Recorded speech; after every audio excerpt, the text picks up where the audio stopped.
উপজেলা নির্বাচন সহ নির্বাচনগুলোতে রাজনৈতিক দলগুলো অংশগ্রহণ না করা হতাশাজনক। সাংবাদিক বন্ধুরা, এদেশে মিডনাইট নির্বাচনের প্রধান কারিগর প্রধান নির্বাচন কমিশনার KM নুরুল হুদা।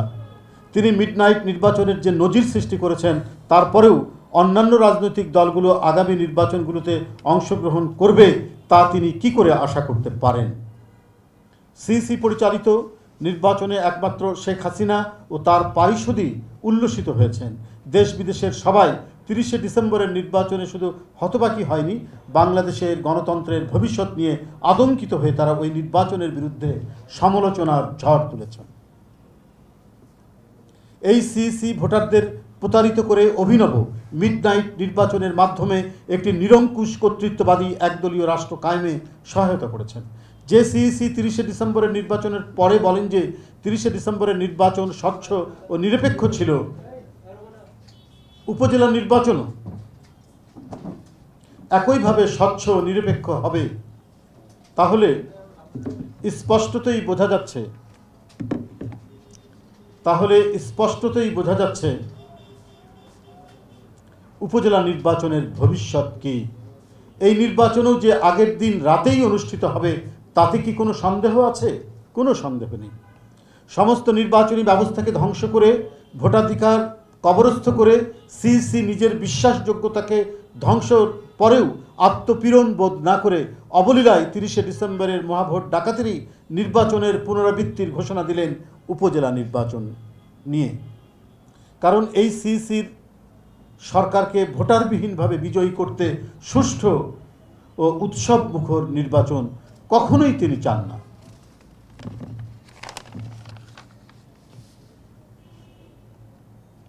আপনারা সবাই লক্ষ্য করেছেন ঢাকা উত্তর সিটি কর্পোরেশন নির্বাচনের পরিবেশ।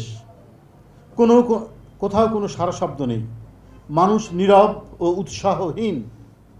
সিইসি গণতন্ত্রের কবর দিয়েছেন 29শে ডিসেম্বরের রাতেই। তাই আইন কানুন, নিয়ম নীতি, লজ্জা শরমের ধার ধারছেন না তিনি। প্রধান নির্বাচন কমিশনার সঠিক হেদায়েত ও শুভবুদ্ধি থেকে বঞ্চিত একজন ব্যক্তি। সুরিত সাংবাদিকবৃন্দ, প্রধানমন্ত্রী বলেছেন বিএনপি ও ঐক্যফ্রন্ট একাদশ জাতীয় সংসদ নির্বাচনকে প্রশ্নবিদ্ধ করতে চেয়েছিল। মিডনাইট ভোটের সরকার প্রধানমন্ত্রী সম্পূর্ণরূপে গণবিচ্ছিন্ন হওয়ার পর এখন আতঙ্কে ভুগছেন বলেই এই ধরনের কথা বলছেন। কারণ অপরাধবোধ থাকলে কখনোই আপনার ভালো কথা মুখ দিয়ে বের হবে না। ভোট ডাকাতি নিয়ে মানুষের ক্ষোভের বহিঃপ্রকাশ যাতে না ঘটে, সেটিকে বন্ধ করার জন্য সরকারি যন্ত্রকে যথেচ্ছ ব্যবহার করেছেন, এখনও করে যাচ্ছেন। এখনও গ্রেপ্তার চলছে, এখনও মামলা চলছে। আজকে সন্দ্বীপের ইঞ্জিনিয়ার বেলায় তাকে গ্রেপ্তার করা হয়েছে, হাজিরা দিতে গেছেন, তাকে জেলে পাঠানো হয়েছে। তো এটা তো দেশব্যাপী চলছেই, প্রতিনিয়ত চলছে, প্রতি মুহূর্তে চলছে।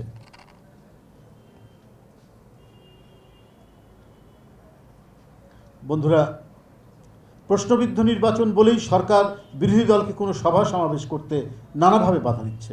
29শে ডিসেম্বরের মধ্যরাতের ভোটের খবর যতই সরকার রাষ্ট্রযন্ত্র ব্যবহার করে বাধা দিক না কেন, সেই খবর চাপা পড়ে থাকবে না। দেশবাসী সহ বিশ্ববাসী সেই ভোটের খবর জেনে গেছে। আন্তর্জাতিক খ্যাতিসম্পন্ন পত্রিকা ইকোনমিস্ট মন্তব্য করেছে, বাংলাদেশের নির্বাচন ছিল স্বচ্ছ জালিয়াতি ও খোলামেলা কারচুপি। তাহলে প্রধানমন্ত্রী আপনি কিভাবে 30শে ডিসেম্বরের নির্বাচনকে প্রশ্নহীন রাখবেন? ইকোনমিস্ট কি কারো কথায় কোনো সংবাদ প্রতিবেদন তৈরি করে? আপনি দেশের মানুষ ও গণমাধ্যমকে আতঙ্ক সৃষ্টি ও ভয় দেখাতে পারেন, কিন্তু আন্তর্জাতিক স্বাধীন গণমাধ্যমগুলোর মুখ কি করে বন্ধ রাখতে পারবেন?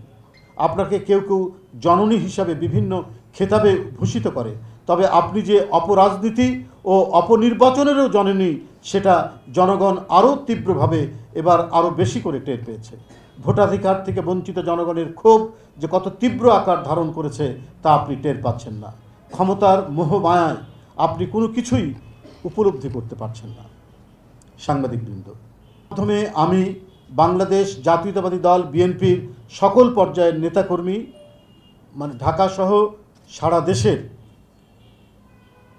জেলা নেতৃবৃন্দ, উপজেলার নেতৃবৃন্দ, নেতাকর্মীদের অবগতির জন্য জানাচ্ছি যে আগামী উপজেলা নির্বাচনে দলের কোনো নেতাকর্মী অংশগ্রহণ করবেন না।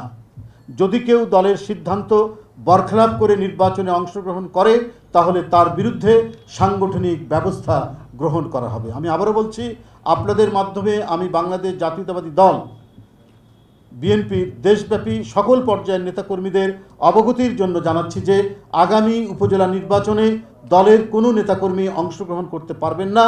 যদি কেউ দলের সিদ্ধান্ত বরখেলাপ করে নির্বাচনে অংশগ্রহণ করে তাহলে তার বিরুদ্ধে সাংগঠনিক ব্যবস্থা গ্রহণ করা হবে। আপনাদের সকলকে ধন্যবাদ। বললাম সাংগঠনিক ব্যবস্থা গ্রহণ করা হবে, সে তো সাংগঠনিক ব্যবস্থার মধ্যে সবই পড়ে, শাস্তিমূলক ব্যবস্থা সবই পড়বে, সাংগঠনিক ব্যবস্থার মধ্যেই তো ওটা কভার করে। ধন্যবাদ।